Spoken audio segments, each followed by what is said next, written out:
There is a version of you that wakes up every single day trying to protect you from something that isn't actually there.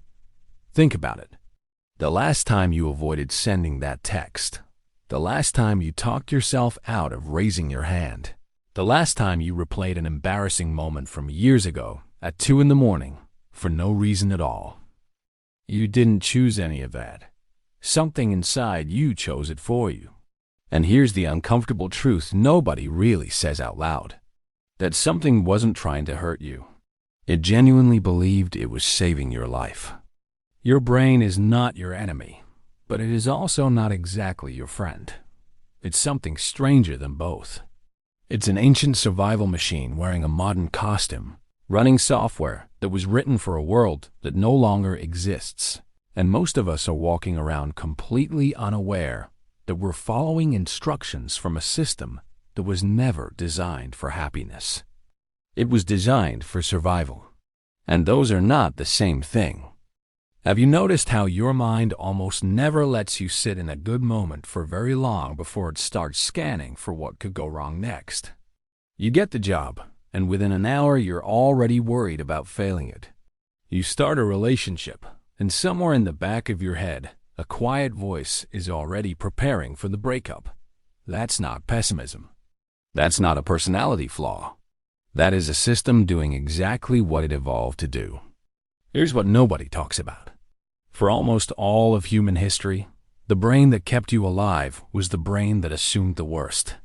The humans who relaxed after finding food, who let their guard down after a good day, who assumed things would probably be fine. Those humans didn't get the chance to pass on their genes nearly as often as the humans who stayed alert, who assumed danger, who treated every rustle in the grass as a potential threat.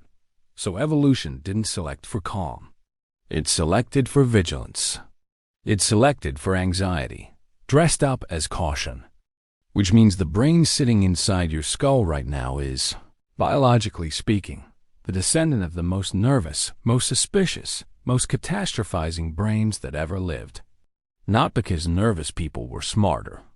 Because nervous people survived to have children. Your anxiety isn't a malfunction. It's an inheritance. Now here's where it gets strange. This same system that once scanned for predators in the dark now scans for danger in an email that ends with, "We need to talk." It cannot tell the difference between a lion and a slightly cold text message from your boss. To your prefrontal cortex, the rational, reasoning part of your brain, these are obviously different.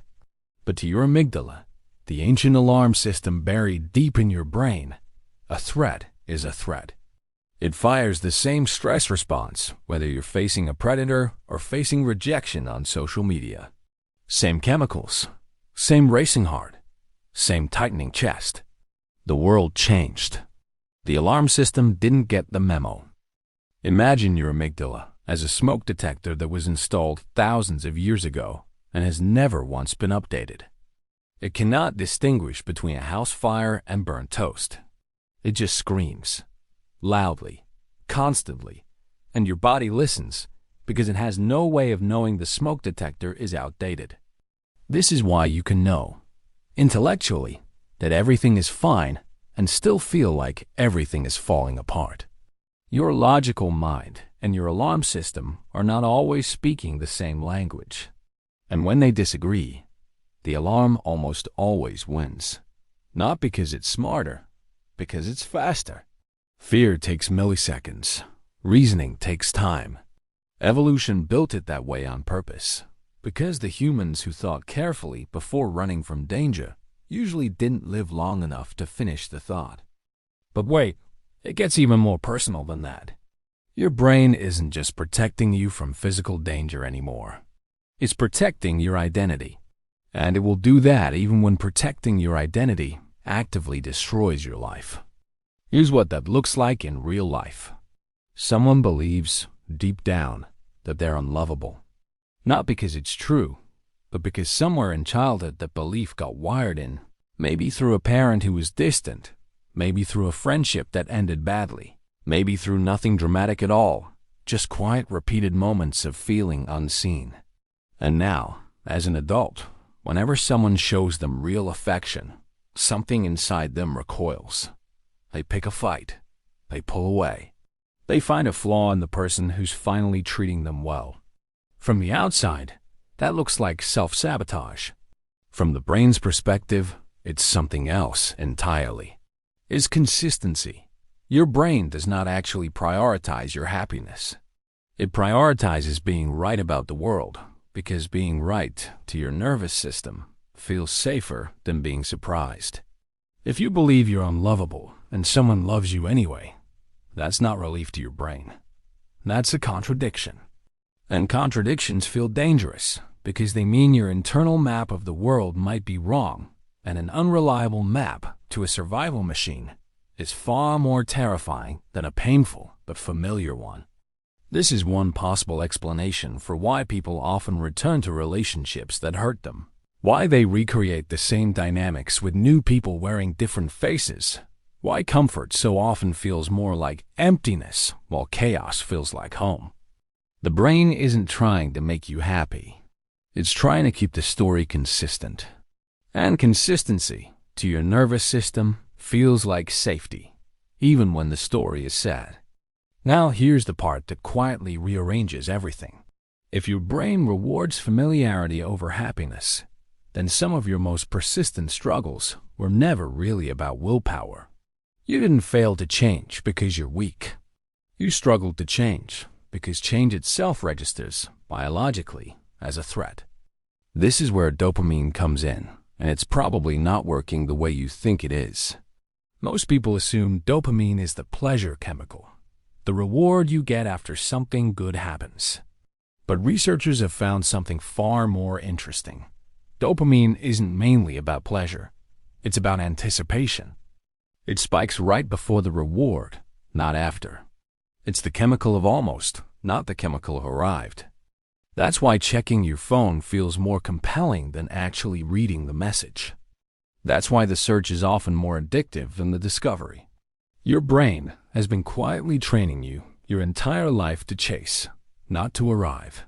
Every notification, every like, every unanswered text you keep checking for is playing on a system that evolved to reward the pursuit of food and safety, now hijacked by a world of infinite pursuit and very little arrival.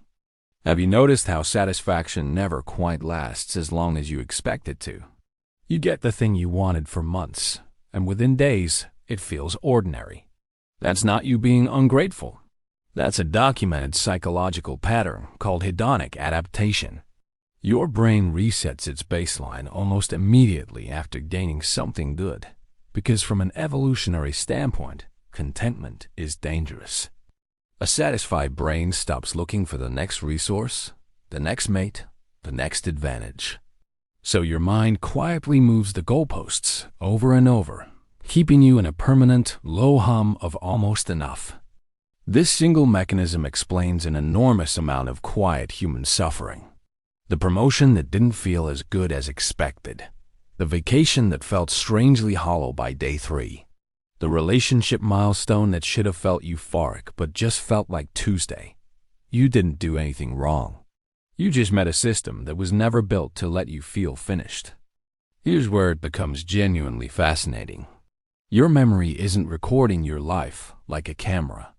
It's rewriting it every single time you remember something. Every time you recall a memory, your brain doesn't play back a fixed recording. It reconstructs the moment from fragments, and in that reconstruction, it quietly edits the story, usually to match how you currently feel about yourself. This means the story you tell about your childhood, your first heartbreak, the reason a friendship ended, isn't a fixed historical record. It's a living narrative your brain keeps revising to protect the identity it's currently trying to maintain. That's why two siblings can grow up in the same house and describe completely different childhoods. Not because one of them is lying, because memory isn't neutral. It's loyal. It's loyal to the story your mind needs to believe about who you are. So if your brain isn't protecting your happiness, and it isn't giving you an accurate memory, and it rewards chasing over arriving, what exactly is it doing all day? It's running a prediction engine. That's really all a brain is.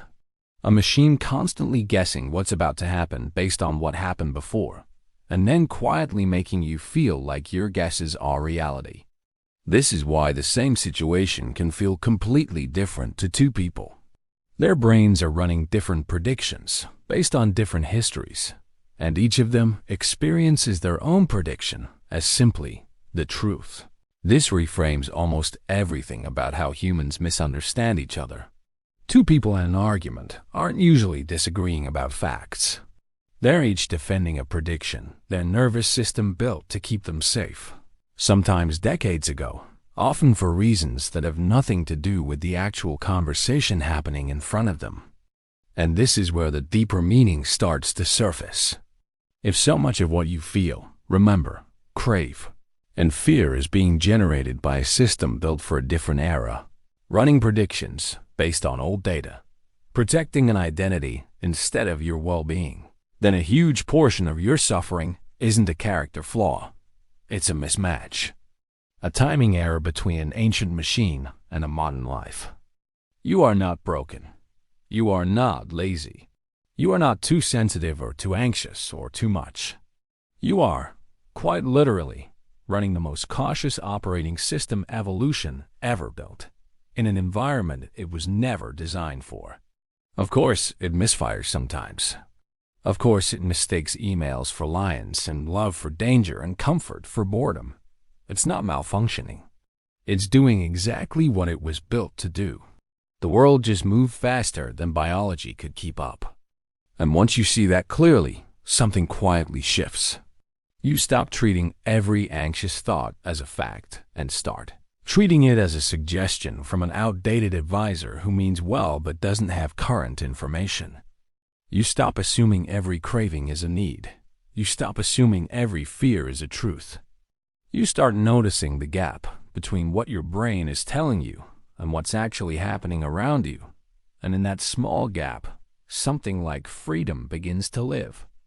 This doesn't mean you can simply think your way out of every anxious spiral or override every old wound with logic. It means you finally understand who you're negotiating with. You're not fighting yourself.